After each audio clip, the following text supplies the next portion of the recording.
AirStep Plus et AirStep Évolution de Congoleum ont révolutionné la catégorie du couvre-plancher en feuilles flexibles. La construction exclusive du produit Ultratech donne une meilleure qualité aux produits AirStep que les couvre-planchers traditionnels de feutre et de fibres de verre.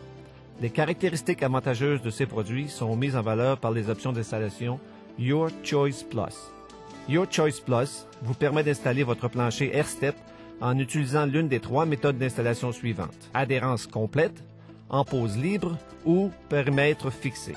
Avec ces choix d'installation, il est possible d'installer AirStep Évolution et AirStep Plus dans une plus grande variété de conditions de site de travail qu'avec toute autre gamme de produits de couvre-plancher.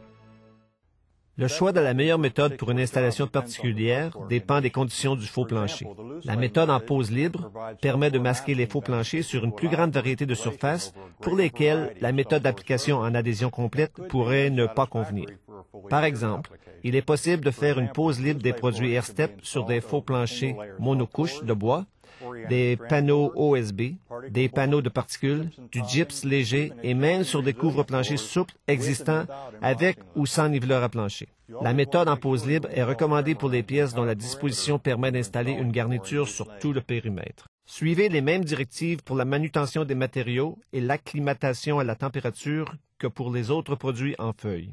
Transportez toujours AirStep roulé bien serré autour d'un centre rigide avec la surface extérieure apparente. Évitez toute distorsion du couvre-plancher. Entreposez toujours les rouleaux sur une surface plane et continue pour toute la longueur du rouleau. Tous les faux planchers doivent être solides structurellement, propres, secs, lisses et ne pas avoir de contaminants sur leur surface qui pourraient tacher le couvre-plancher ou nuire à son adhésion. Sablez toutes les imperfections et remplissez toutes les fissures plus larges qu'1/8 de pouce. Faites un espace sous les garnitures de porte pour permettre au couvre-plancher de glisser librement. Enfin, assurez-vous d'avoir bien balayé le plancher. Déroulez le couvre-plancher, placez-le au centre de la pièce et coupez-le pour qu'il s'ajuste au mur et aux surfaces verticales en laissant un espace d'1/16 de pouce entre le bord de la feuille et le mur. À la garniture de la porte, coupez le couvre-plancher de façon à pouvoir le glisser sous celle-ci pour obtenir une apparence finie.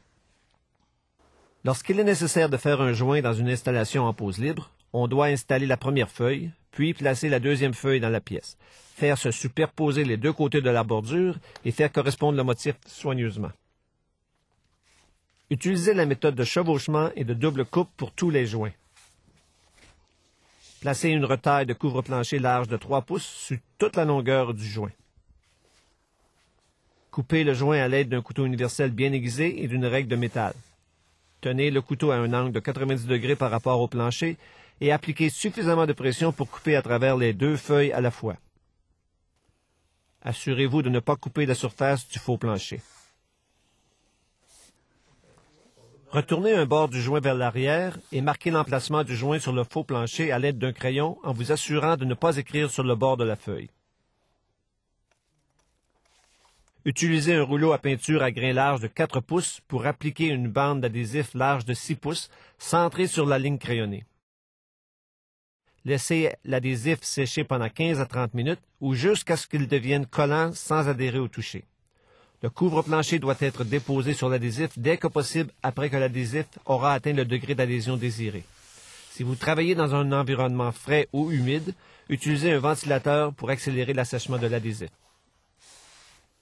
Déposez les bordures du joint sur l'adhésif en portant grandement attention pour éviter d'exercer une pression sur l'adhésif ou de racler celui-ci car vous devez l'empêcher de pénétrer dans la fente du joint.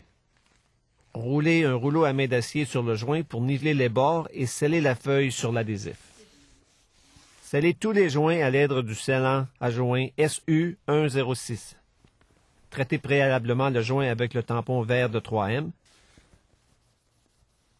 Nettoyez la surface du joint et appliquez le scellant à joint en vous assurant que la pointe du scellant pénètre dans la fente du joint.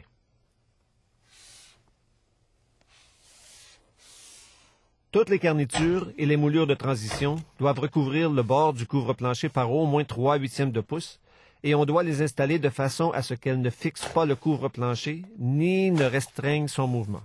Les corderons et les autres garnitures doivent être fixés au mur et non au faux plancher.